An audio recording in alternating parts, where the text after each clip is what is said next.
UDFിന് തലവേദനയായി കണ്ണൂർ കോർപ്പറേഷനിൽ PK രാഗേഷ് ഇത്തവണയും രംഗത്ത്.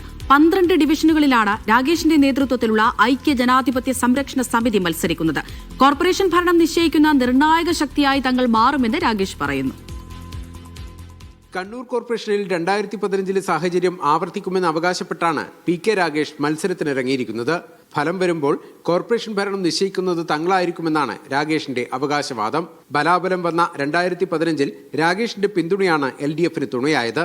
അന്നും 12 ഡിവിഷനുകളിൽ രാഗേഷിന്റെ നേതൃത്വത്തിലുള്ള ഐക്യ ജനാധിപത്യ സംരക്ഷണ സമിതി മത്സരിച്ചിരുന്നു. ജയിച്ചത് രാഗേഷ് മാത്രമായിരുന്നെങ്കിലും ഭരണത്തിന്റെ ചുക്കാൻ കൂടി കയ്യിൽ കിട്ടി. ഇത്തവണയും കണ്ണൂർ കോർപ്പറേഷൻ ആര് ഭരിക്കുമെന്ന് തങ്ങൾ തീരുമാനിക്കുമെന്ന് രാഗേഷ് അവകാശപ്പെടുന്നത് ഈ ആത്മവിശ്വാസത്തിലാണ്. ഞങ്ങൾ 12 വേണ്ട 5 പേരായാലും ചിലപ്പോൾ 5 പേരായിരിക്കാം ഈ കണ്ണൂർ കോർപ്പറേഷനിൽ ഇനി ആര് ഭരിക്കണം, എങ്ങനെ, ഏതു രൂപത്തിലാണ് നമ്മുടെ നയവും കൂടി ഉൾപ്പെടുത്തിക്കൊണ്ട് മാത്രമേ അവർക്ക് മുന്നോട്ട് പോകാൻ സാധിക്കൂ.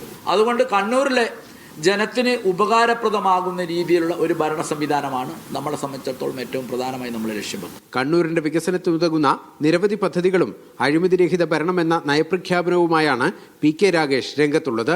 സഹകരിക്കുന്ന വ്യക്തികളും സംഘടനകളുമായി ചേരുമെന്ന രാഗേഷിന്റെ പ്രഖ്യാപനം UDFനെ കുഴക്കുന്നുണ്ട്. മീഡിയ 1 കണ്ണൂർ.